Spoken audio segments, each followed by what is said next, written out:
Welcome to cooking it simple. എല്ലാവരും സേഫാണെന്ന് വിശ്വസിക്കുന്നു. കഴിവതും എല്ലാവരും വീട്ടിൽ തന്നെ ഇരിക്കുക, സേഫായിട്ടിരിക്കുക. ഇപ്പോൾ കുട്ടികളുടെ സ്കൂളൊക്കെ അടച്ചിട്ടിരിക്കുകയാണല്ലോ, അപ്പോൾ അവർക്ക് എല്ലാവർക്കും കൊടുക്കാൻ പറ്റിയിട്ടുള്ള ഒരു ഈസി ഈവനിങ് സ്നാക്ക് റെസിപ്പി ആയിട്ടാണ് ഞാൻ എത്തിയിട്ടുള്ളത്.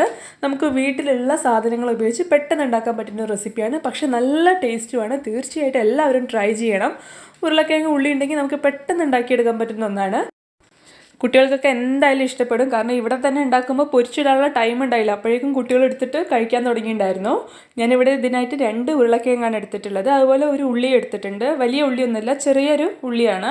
ഇനി നമുക്ക് ഈ ഉരുളക്കിഴങ്ങിനെ ഒന്ന് നന്നായിട്ട് തൊലി കളഞ്ഞെടുക്കണം. നന്നായിട്ട് തൊലി കളഞ്ഞ് നമുക്ക് കഴുകിയിട്ട് ഇതിനൊന്ന് മുറിച്ചെടുക്കണം. അപ്പോൾ സാധാ പോലെയല്ല, ഞാനിങ്ങനെ വിലങ്ങനെ 4 പീസായിട്ടാണ് ഉരുളക്കിഴങ്ങ് മുറിക്കുന്നത്. നമുക്ക് ഏകദേശം ഈ ഒരു തിക്നെസ്സിലാണ് ഉരുളക്കിഴങ്ങിൻ്റെ പീസ് വേണ്ടത്. ഇനി നമുക്കിത് കുറുകെ കട്ട് ചെയ്തിട്ടെടുക്കാം. നമ്മളത് ഫ്രഞ്ച് ഫ്രൈസൊക്കെ കട്ട് ചെയ്യില്ലേ, ആ ഒരു പാകത്തിലാണ് ഞാനിങ്ങനെ കട്ട് ചെയ്തെടുക്കുന്നത്. ഈ ഫ്രഞ്ച് ഫ്രൈസിൻ്റെ ആ ഒരു കനത്തിലാണ് കട്ട് ചെയ്യുന്നത്. ഇനി നമുക്ക് ഇത് തിരിച്ച് കട്ട് ചെയ്തിട്ട് ചെറിയ കഷ്ണങ്ങളാക്കിയിട്ട്, ചെറിയ ക്യൂബ് പോലെയുള്ള കഷ്ണങ്ങളാക്കിയിട്ട് എടുക്കാം. നമ്മൾ ഈ ഉപ്പേരിക്കൊക്കെ അരിയുന്ന പോലെയാണ്. അങ്ങനെ ഞാൻ 2 ഉരുളക്കിഴങ്ങ് ഇതുപോലെ മുഴുവനായിട്ട് ചെറുതാക്കി അരിഞ്ഞെടുത്തിട്ടുണ്ട്.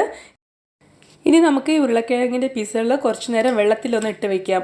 അപ്പോൾ ഈ ഉരുളക്കിഴങ്ങിലുള്ള സ്റ്റാർച്ചൊക്കെ നന്നായിട്ട് പോയി നമുക്ക് ക്ലീൻ ആയിട്ട് കിട്ടും. ഈ വെള്ളത്തിൽ മുക്കി നിൽക്കുന്ന സമയം കൊണ്ട് നമുക്ക് ബാക്കിയുള്ള കാര്യങ്ങളൊക്കെ ചെയ്യാം. ഞാൻ ആ ഉള്ളീനെ ഒന്ന് പകുതിയായി കട്ട് ചെയ്യുന്നുണ്ട്.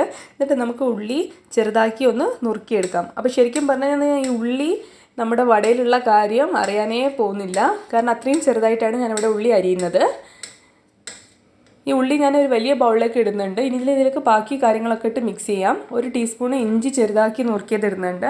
അതുപോലെ തന്നെ 1 ടീസ്പൂൺ കരിവേപ്പിലയും ചെറുതാക്കി നുറുക്കിയത് ഇതിലേക്ക് ഇടുകയാണ്.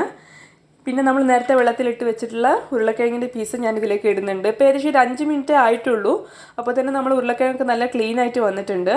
ഞാനിതിലേക്ക് ഒരു 1/2 കപ്പ് കടലപ്പൊടി കൂടെ ഇടുന്നുണ്ട്. നിങ്ങൾക്ക് കടലപ്പൊടി ഇഷ്ടമില്ല എന്നുണ്ടെങ്കിൽ മൈദപ്പൊടി ഉപയോഗിക്കാം, പക്ഷേ കടലപ്പൊടിയാണ് ശരിക്കും ഇതിൻ്റെ ഫ്ലേവർ.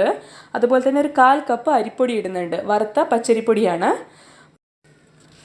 ഒരു 1/2 ടീസ്പൂൺ മഞ്ഞൾപ്പൊടി ഇട്ടിട്ടുണ്ട്. ഇനി എരിവിനായിട്ട് നമുക്ക് 1 ടീസ്പൂൺ മുളക് പൊടി ഇട്ട് കൊടുക്കാം. ഞാൻ പച്ചമുളകൊന്നും ചേർത്തിട്ടില്ല. പിന്നെ നിങ്ങൾക്ക് ഇനി എരിവിനനുസരിച്ച് അത് കുറയ്ക്കണമെങ്കിൽ കുറയ്ക്കാം കേട്ടോ. അതുപോലെ നമുക്ക് ഒരു ഫ്ലേവറിങ്ങിന് വേണ്ടിയിട്ട് ഒരു 1/4 ടീസ്പൂൺ ഗരം മസാല ഇട്ട് കൊടുക്കാം. അതുപോലെ തന്നെ ഞാനൊരു 1/2 ടീസ്പൂൺ ജീരകം കൂടെ ഇതിലേക്ക് ഇടുന്നുണ്ട്. നല്ല ജീരകമാണ്, അപ്പോൾ ആ ജീരകം കടിക്കുമ്പോൾ നല്ലൊരു ടേസ്റ്റ് വരും നമ്മളെ വടയ്ക്ക്. ഇനി നമുക്ക് ഇതിലേക്ക് ആവശ്യത്തിനുള്ള ഉപ്പ് കൂടെ ഇട്ട് കൊടുത്തിട്ട് സ്പൂൺ ഉപയോഗിച്ച് നന്നായിട്ടൊന്ന് ഇളക്കിയെടുക്കാം.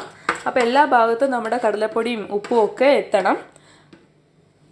ഇനി ഇത് കഴിഞ്ഞ് ഞാൻ ഇതിലേക്ക് കുറച്ച് വെള്ളം ഒഴിക്കുന്നുണ്ട്. എന്നിട്ട് നന്നായിട്ടൊന്ന് കുഴച്ചെടുക്കുകയാണ്. ഈ വെള്ളമേ ഇതിനാവശ്യമുള്ളൂ. അപ്പോൾ വളരെ കുറച്ച് വെള്ളം മാത്രമേ നമുക്ക് ഈ വടയ്ക്ക് ആവശ്യമായിട്ടുള്ളൂ. കുറേ ഒഴിച്ച് കഴിഞ്ഞാൽ ഇത് വെള്ളം പോലെ ആയിപ്പോവും. അപ്പോൾ ഇത് ജസ്റ്റ് ഒന്ന് കോട്ടായി നിൽക്കാൻ വേണ്ടി മാത്രം. നമ്മൾ കയ്യിലെടുത്ത് കഴിഞ്ഞാൽ ഇങ്ങനെ ഒരു പരുവത്തിൽ കിട്ടുന്ന പോലെ നമുക്കൊന്ന് ആക്കിയെടുക്കാം. നമ്മൾ ബാറ്റർ റെഡി ആയിട്ടുണ്ട്. ഞാനിവിടെ എണ്ണ ചൂടാൻ വെച്ചിട്ടുണ്ട്. സൺഫ്ലവർ ഓയിലാണ്. ഇതിലേക്ക് നമ്മൾ സാധാരണ ഉള്ളിവടയൊക്കെ പൊരിക്കൂലേ, അതുപോലെ കയ്യിൽ മാവ് എടുത്തിട്ട് നമുക്ക് ഓരോന്നായിട്ട് ഇതിലേക്ക് ഇട്ട് കൊടുക്കാം. എന്നിട്ട് നമുക്കിത് ഒരു മീഡിയം ഫ്ലെയിമിൽ ഒന്ന് ഫ്രൈ ചെയ്തെടുക്കാം. ഇത് പെട്ടെന്ന് തന്നെ ഫ്രൈ ആയി കിട്ടും. പുറത്ത് നല്ല ക്രിസ്പി ആയിരിക്കും, അകത്ത് ആ പൊട്ടറ്റോയുടെ സോഫ്റ്റ്നെസ്സും ഉണ്ടാവും. നല്ല ടേസ്റ്റുമാണ്. ഇടയ്ക്കൊന്ന് നിങ്ങളിതുപോലെ ഇളക്കിയിട്ട് എല്ലാ ഭാഗവും ഒരുപോലെ കുക്ക് ചെയ്തിട്ട് എടുക്കണം. അപ്പോൾ ഏകദേശം നമ്മുടെ വട റെഡി ആയിട്ടുണ്ട്. നമുക്കിതൊന്ന് കോരിയെടുക്കാം എണ്ണയിൽ നിന്ന്. ഇതുപോലെ തന്നെ നമുക്ക് ബാക്കിയുള്ള വടയും റെഡിയാക്കി എടുക്കാം.